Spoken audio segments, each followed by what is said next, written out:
I've been looking into 9/11 for a long time, or at least many years ago, I spent a lot of time looking into it to the point where I reached the conclusion that I had come across all of the relevant information that you could come across. However, recently I stumbled upon this post on Reddit, and it turns out that I didn't know everything that I thought was relevant regarding 9/11. It says an artificial cloud exists just south of the center of the universe and lies in the shadow of the World Trade Center. This post isn't a major eye-opening conspiracy, rather me questioning an art installation located in downtown Tulsa, Oklahoma, directly in front of a half-scale model of the World Trade Towers. We call it the Bank of Oklahoma Tower here where I live, and it was in fact made by the same architect who built the Twin Towers. Before going further and getting into what I'm going to get into here,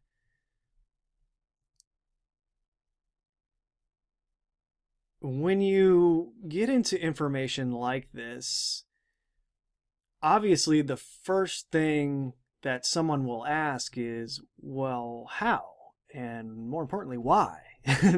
You have this question of, well, if this is what I'm seeing, why am I seeing it? And how am I seeing it? How did they do this? How did they know? Obviously, the most logical and common sense explanation that most people would gravitate towards is, well, it's all just a coincidence. There are coincidences that happen every day, and this is just one of those many coincidences. When you get past the coincidence theorist stage, then there are degrees of foreknowledge that are discussed in the sense of, well, just how much did they know? How would it be possible that they knew? What set of criteria would need to exist for someone to know that something like 9/11 was going to take place decades before it actually took place? How would someone know that? Why would someone know that?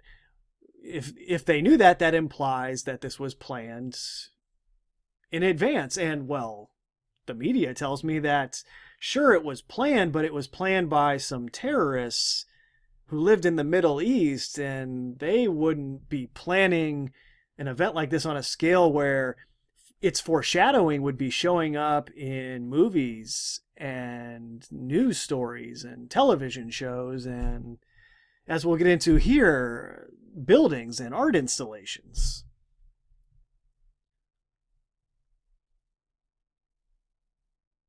If you allow for the possibility that an event like 9/11 was planned many decades in advance, to the point where every facet of it was accounted for, that would be one way to explain something like I'm going to show you here, or any of the other subliminal foreshadowing that took place in movies and television shows which depicted some aspect of the 9/11 ritual, the towers being destroyed, a plane crash in New York, anything like that, where they're all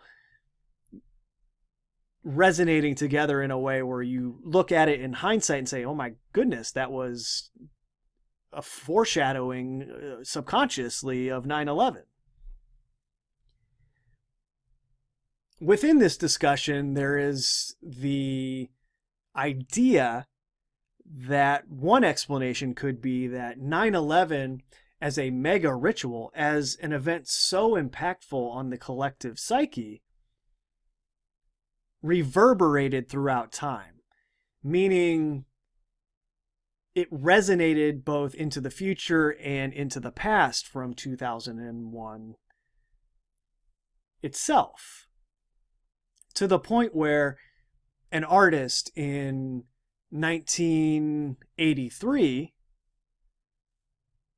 makes a movie and it has 9/11 foreshadowing in it, but this person had no direct foreknowledge of the event, right? Because it wasn't planned in advance. Or if it was planned in advance, it was compartmentalized and they were not a part of it. So there's no way that they could have known. So there must be some coincidence level analysis here to explain how this actually transpired. Because the alternative would be that the entirety of Hollywood is in on it, as it were.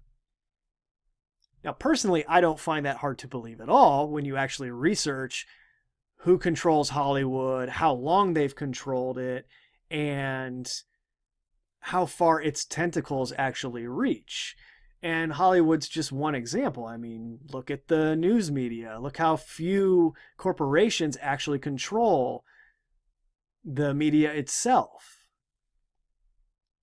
And then you look at the military and you say, oh, I see how the military is compartmentalized and how they could have various people on different levels following orders, and they wouldn't know why they're doing what they're doing necessarily, but they would still follow the orders, and then it would have the intended result, which would be a foreshadowing of an event like 9/11. And then you get into the question of, well, why would they foreshadow it? Well, then you have to get into the nature of the event itself.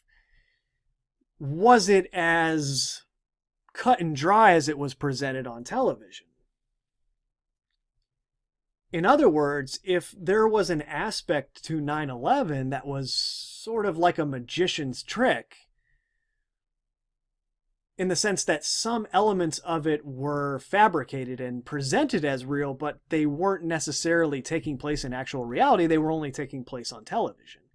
Well, in a situation like that, then it begins to make very obvious and clear sense to go back into the past and look at the media and say, yes, if there was going to be illusory aspects to the event that would take place, it would make sense to reinforce the illusion in popular culture so that it was ruminating in the collective subconscious in a way that the planes had already crashed into the towers, so that when that was witnessed on television, it would be anchored as real. And indeed, this is what the news anchors did. They anchored the story after the events allegedly took place. So when you look at it like that, sure, it makes perfect sense why they would have done what they would have done. And it's easy to explain the situation from that perspective.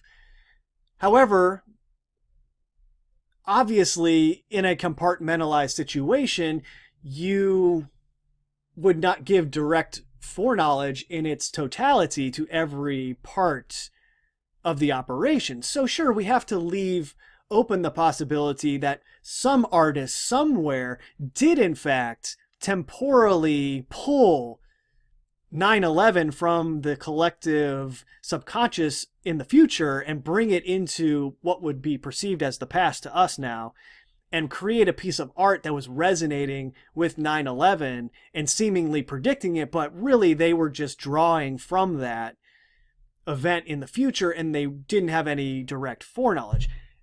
Obviously, there are exceptions to every generalization. However, I think we all know enough by now to confidently state that the generalization, the general rule, is that yes, all of this is planned well in advance, and the majority of the foreshadowing in media was obviously planted there on purpose.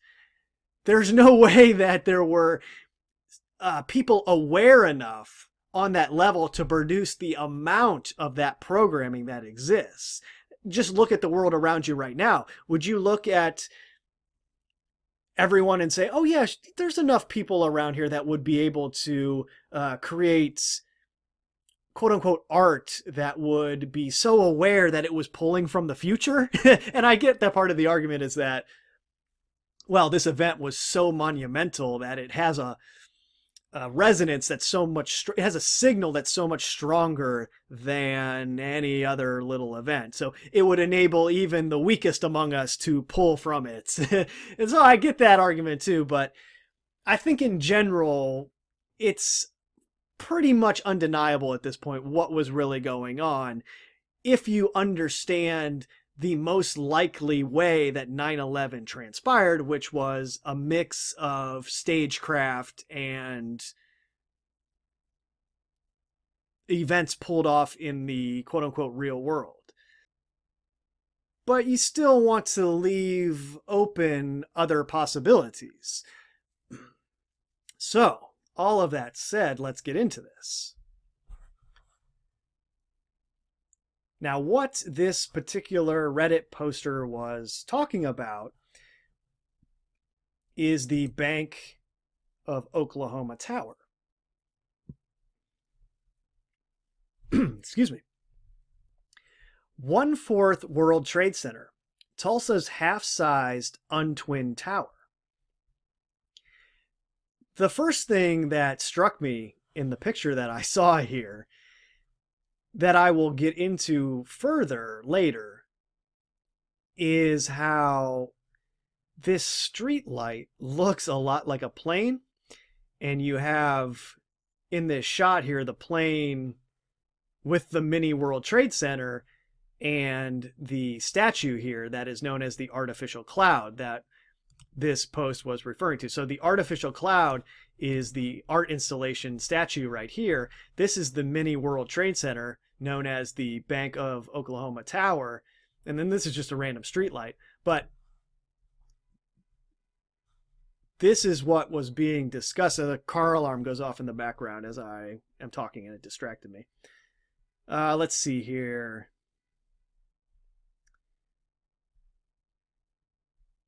The BOK Tower in Tulsa, Oklahoma looks uncannily like the vanished Twin Towers of the New York City skyline, and this is neither accidental nor coincidental.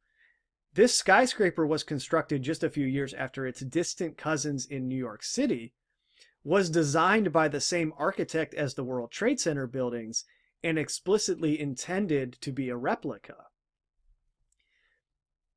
This is the first interesting aspect to all of this, is that Yamasaki, who designed the World Trade Center complex in New York, is the same architect who designed the mini World Trade Center here.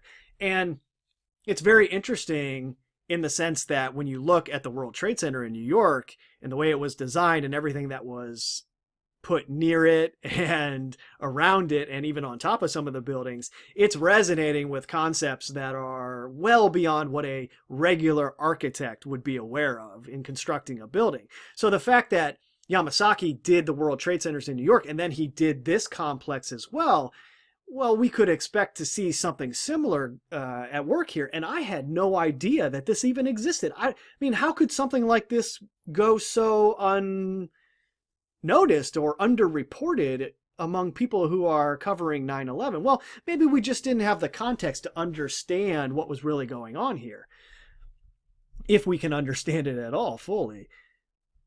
But going further, it all started with CEO John Williams, who was so impressed by the Twin Towers in New York that he hired the same architect, Minoru Yamasaki, to build 4 scale replicas of the towers in Tulsa. As the story goes, Williams then took the architectural model, grabbed one of the towers, put it on top of another, and decided to go with one half-height copy instead. The result is in essence a 1/4 copy. The building is half the height of one twin tower, or 1/4 of the combined height of the two towers together. So it's 1/4 of the two towers on top of each other, essentially. This is one of the really interesting pieces of information here. It was initially called One Williams Center. Obviously, as the article shows here at the bottom, that is what the area is now called today, post 9/11. It's the One World Trade Center, and there's all sorts of symbolism that ties into that. Hopefully you're aware of it, because I'm not going to go into it further, other than just to point out how the two towers became one, and there's all kinds of esoteric implications to that. But how very interesting that the same architect who designed the World Trade Center in New York, who obviously was aware of what was to come, or maybe you don't believe, obviously, but I'll say for myself, obviously was aware of what was to come, then created a complex in Oklahoma that was initially called One Williams Center, but it was built only 3 years after the Twin Towers were built in 1976. So even as early as 3 years after the construction of the Twin Towers, you have this One World Trade Center being constructed 30 years before 9/11. So yeah, again, we're getting into the realms of high strangeness here, but just to start, that's quite the detail, right? So let's look into a little bit about John Williams and who exactly commissioned this Bank of Oklahoma Tower One Williams Center. This is an article, Alone Oklahoma Towers, Clear but Uncomfortable Links to 9/11, that sort of gets into the Williams Company's role in all of this. Along those lines, one interesting piece of information here is, this is a quote, "You never realize until something like that happens how interconnected we all are," said Keith Bailey, the former chief executive of the Williams Companies, who had visited the World Trade Center just a day earlier on September 10th with a team of employees. So you have this interesting coincidence here that the chief executive of the Williams Companies, who commissioned One Williams Center, which is a replica of the Twin Towers in Oklahoma, that is only one tower standing, they actually visited the World Trade Center a day before September 11th on September 10th, which is pretty wild. And then another interesting piece of information along those lines is regarding the September 11th fund. Even before the buildings fell, the company, which is the Williams Company, had pledged a $1 million donation for what became the September 11th fund. So even before the buildings fell, this company is pledging money to the September 11th fund, what would become that, $1 million nonetheless. And this is interesting to me just in the sense of, from time to time, a kitchen will have a grease fire, catch on fire, and the whole restaurant will burn down, or a gas main will explode and a building blows up. And, you see that on the news or you hear about it, and your first instinct isn't, oh, I'm going to donate money to that building or whatever. No, of course, that's what the insurance industry exists for. And your first thought is, well, the insurance will pay for that. That's why you have it. Your first instinct isn't, oh, I'm going to donate money to a building that's on fire. So my point is, even before the buildings fell, so they're still standing and there's just holes in the building and no one really knows what's going on. This company that has this resonance to 9/11 is donating money before we even know what happened. Now, in fairness, sure, the media had already begun the terrorist narrative priming. They had already been speculating on that as a cause for the holes in the building. But I mean, before they even fell down, that was really a hard sell as well, right? I mean, you could just say, well, you could come up with any sort of explanation at that point before they really rolled out the official narrative. So I just thought that was very strange how this company donated money before the buildings fell. And it would eventually become the September 11th fund that, so then in addition, the company offered to set up a phone bank for Cantor Fitzgerald, which allegedly lost 658 employees in the attacks, to handle the flood of calls from family and friends. Employees volunteered around the clock, some sleeping in offices between shifts. And then just going further into this Williams Company, one interesting tidbit is in 2002, the company found itself in financial distress due to changed market conditions and the large debt of its subsidiary, Williams Communications Group. The company obtained and paid off an emergency high-interest loan from Warren Buffett to stay out of bankruptcy. And redirected its focus toward natural gas production, blah, blah, blah. So here we have this Williams Company that is behind the commissioning of the One World Trade Center or One Williams Center in 1976, they obviously have ties to the highest levels of the bloodline frontmen, which is exemplified by Warren Buffett. He didn't become a billionaire on his own merit, if you are not aware of how these people become billionaires. But yeah, so this company has a connection to Warren Buffett, which I just thought was interesting. And indeed, this is how a connected company or corporation is bailed out of certain situations. They have one of their agents or frontmen come to the rescue. In this case, it's Warren Buffett, who gives an otherwise distressed company that probably doesn't need to be saved or deserve to be saved money to let them continue in existence. And yes, I know, if you are listening to this and you are in the financial system or you research the financial system, yes, I know that is how Warren Buffett allegedly built his fortune. He invests in distressed or undervalued companies that are established, and that's how he makes his money, because he sees a good company that is just going through a bad time, and that's when he strikes. Of course, this is what they say: strike when there's blood in the streets. When everyone else is panicking, that's when you buy and don't panic. But still, in the context of everything we're going over here, an interesting tidbit of information. That's all I'm saying. Another one, that already did that one. Another one was that the company helped to get the modern telecommunications industry off the ground by running fiber optic cable through its decommissioned pipelines. It built 2 nationwide networks, which subsequently spun off into separate companies. The first was sold in 1995 to LDDS, which would become WorldCom and then MCI. The second adopted the name Wiltel Communications and ultimately was acquired by and consolidated into Level 3 Communications, or L3 Communications. So you have this Williams company that is heavily involved in the building of the cellular communication network and the internet in general, right?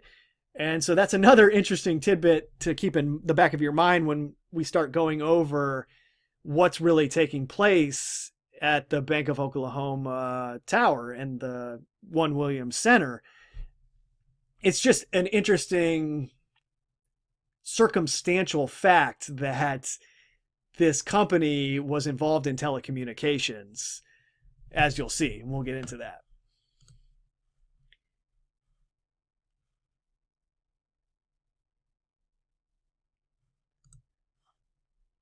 So going back to the post, an artificial cloud exists in the shadow of the World Trade Center. So the artificial cloud now, this is where it really gets interesting. Artificial cloud sculpture, Tulsa, Oklahoma. First, I'm going to get into the official explanation of what it is.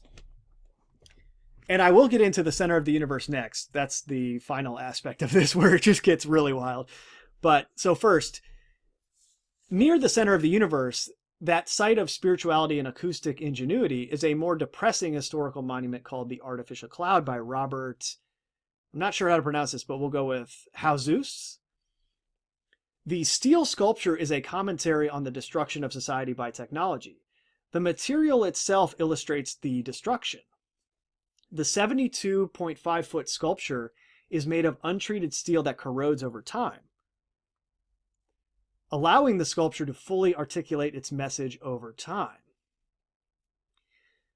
The long center section features humans without hands among airplanes and rises to a point with a cloud on top. When I was younger, I thought the artificial cloud referred to the atomic bomb. Let's see. The statue actually the statue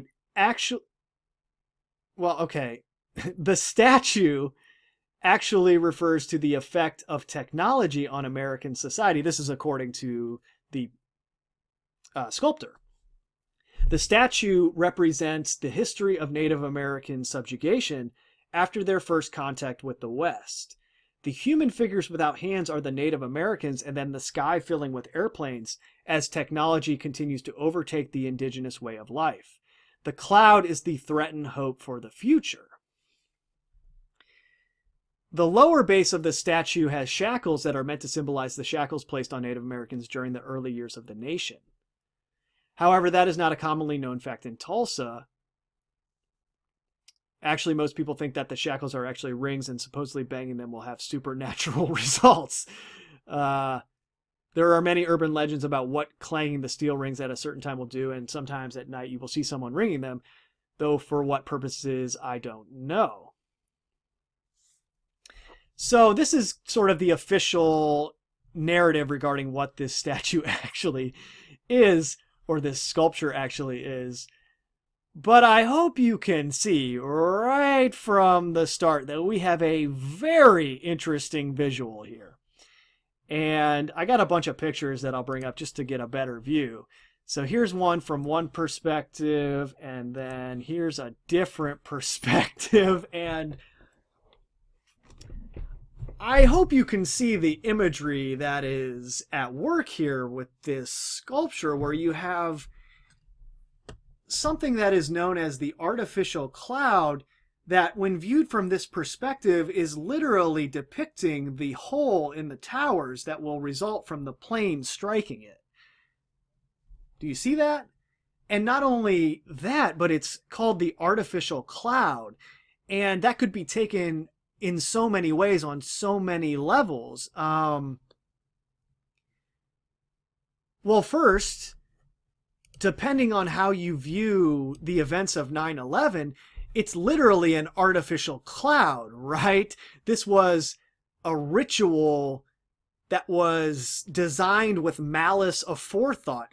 However you want to interpret it as having had taken place, whether it was bombs in the building, an actual plane that flew into it, whatever, we know that it was a part of a larger ritual and there was planning involved with it. Well, this is actually depicting that, the artificial cloud. And the most important detail that I have to reinforce here, that I haven't stated yet, I don't think, is that this sculpture was made 10 years before 9/11. So in the context of the Williams companies, One Williams Center and the one miniature replica World Trade Center tower, you have this sculpture put up 10 years before 9/11 that's called the artificial cloud, that depicts literally the hole in the tower when viewed from this angle, and then on top of all that actually has a bunch of planes on the back of it. You see? So we are in some wild territory here as far as what's going on.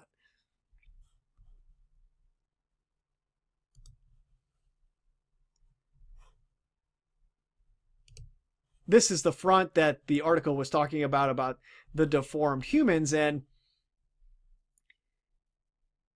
you know, you can take it one step further as far as the artificial cloud goes when then you tie in the 2001 A Space Odyssey Millennium Hilton monolith angle to all of this, where you have the artificial cloud, the black mirror, the scrying screen. You have the ritual taking place on the screen, and then you have the way that the 9/11 ritual transformed the world and how it ushered in this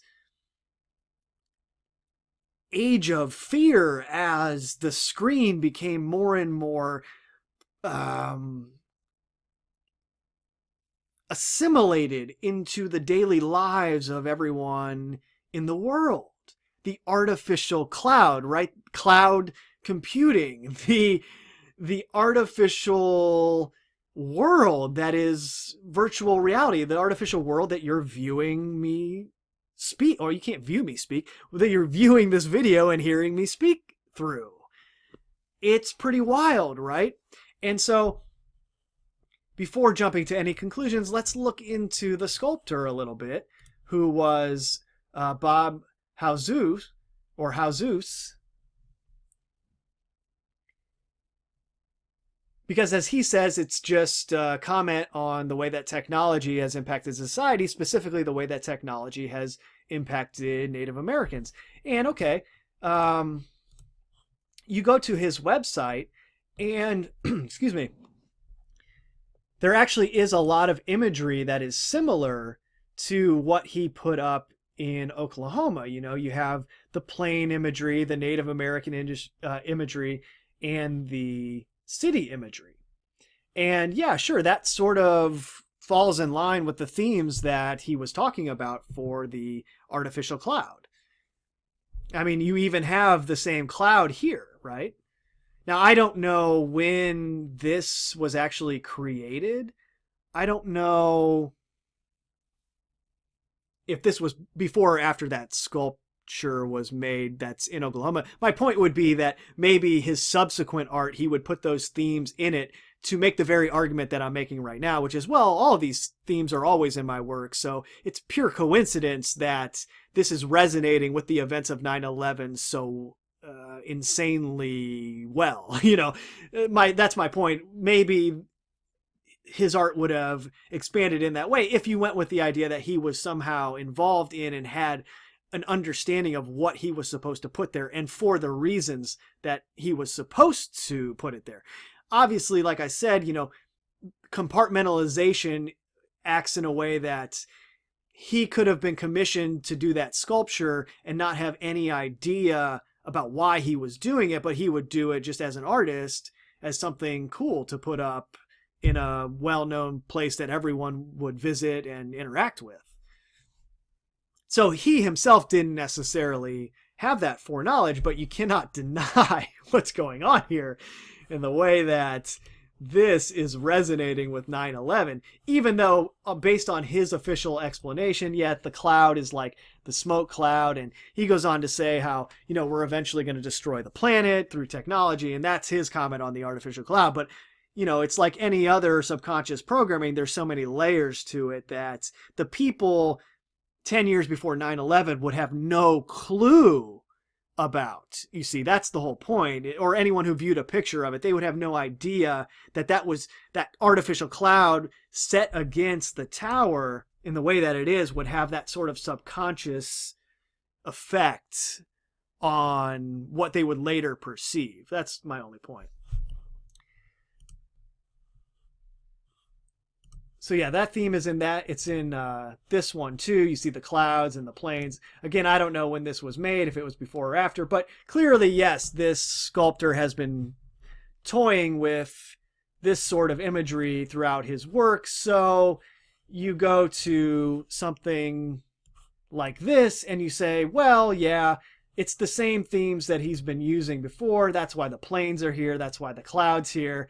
And then you kind of sit there and you say, well, again, maybe he was chosen for that exact reason, because the intelligence that constructed the Bank of Oklahoma Tower wanted and knew that that would come into fruition and provide the imagery that they were looking for.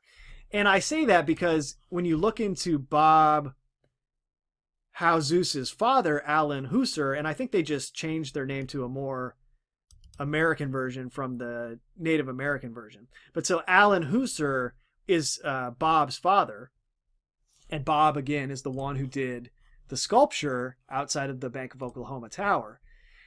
And Allen has a lot of interesting connections that I don't think can be just explained away. You know, we really have to consider that he was, in his early career, as it says here, given a lot of commissions working with the U.S. government. This one was a commission with the U.S. Department of the Interior at the main Interior Building in Washington, D.C.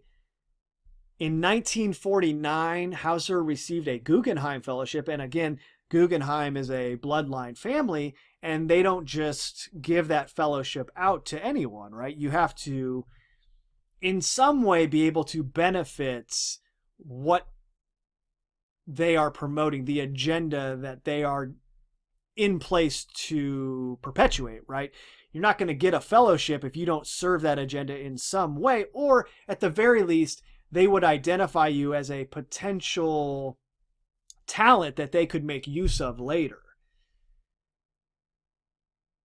in the hopes that they would eventually bring you in to their structure organizationally at some point in some way, or they would at least be able to kind of keep tabs on you and shape your career. Because obviously artists can be very influential, and especially a Native American artist, they would, if he was very talented, they would want to be able to manipulate the influence of that person in one way, shape, or form. Alternatively, it would be a situation where, well, this Alan Husser was bloodline himself in some way, shape, or form, and he was just sort of brought into the fold. And you'll understand what I mean when we go over his later accomplishments. Specifically, in 1992, he became the first Native American to receive the National Medal of Arts, awarded at a ceremony at the White House by President George H.W. Bush. So, I mean, that's a major award. And not only is it a major award, but it was given to him as the first Native American to ever receive it. I mean, they're not going to give that out just to anybody, In 1993, Husser was honored by the dedication of the Allen Husser Art Park at the Institute of American Indian Arts. And in 1994, he returned to Washington, D.C. for the last time to present the United States government with the sculpture, May We Have Peace, a gift, he said, to the people of the United States from the first peoples. So yeah, Bob's dad had a lot of connections and was widely promoted. You look at art in general and yeah, it's what is considered art is a function of what is promoted. And those who do the promoting are the same bloodlines that were street muscle for the organization of rituals like 9/11. I think I saw the other day that, I don't remember exactly what it was, but someone duct taped a banana to a wall and it was called art and it was going for an obscene amount of money. And that's my point, is someone can duct tape a banana to a wall and it's considered art. And if it's promoted by the usual suspects, whoever is considered the arbiters of what is art, right? If it's promoted by those suspects as art, well, then all of a sudden, I guess that's art. And that's all I mean here, is that I'm not saying that this guy wasn't a very talented sculptor. I'm just pointing out that there are probably many very talented Native American sculptors that might have a different message that wouldn't be promoted by the system itself. And so that's why this one was chosen over the other one. And then you have the coincidence that one of this guy's children ends up as a sculptor himself, creating the sculptor that is outside of the miniature World Trade Center, resonating with 9/11, the artificial cloud. That's all I'm saying. So just keep that in mind as we go further here. And the last part of this from the Reddit post is the center of the universe. And this is an acoustic anomaly with a mysterious cause. The so-called center of the universe in downtown Tulsa is marked by a small concrete circle in the middle of a larger circle of bricks. It's not much to look at, but looking isn't really the point. The center of the universe is a little-known mysterious acoustic phenomenon.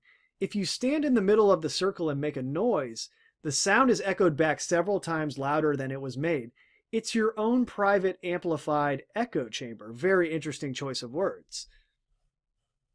And let's see if I can find a picture of that. Oh, this was I found both of them, but this is the actual center of the universe, as it were, and it's seated directly below the artificial cloud, which is then seated directly below the One Williams Center miniature World Trade Tower.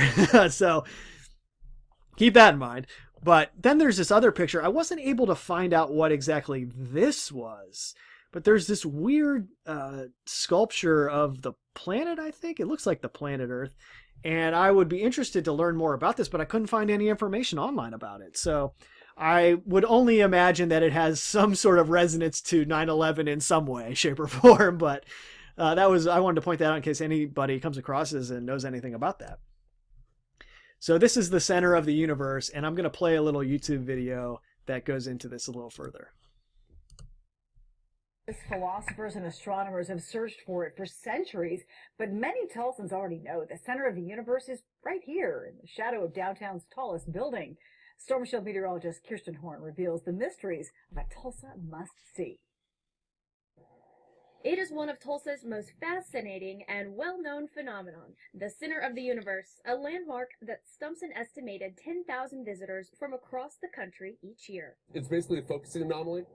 You're standing in the middle of Now, note the words that are chosen there. It's basically a focusing anomaly.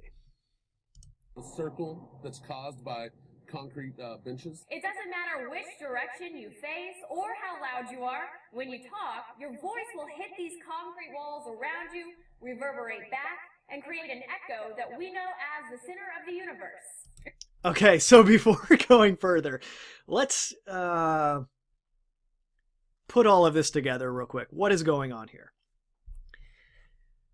We have what is referred to as the center of the universe, which is an acoustic anomaly that when you stand in this one spot, everything reverberates back to you in an echo, and it's the only thing that you can hear.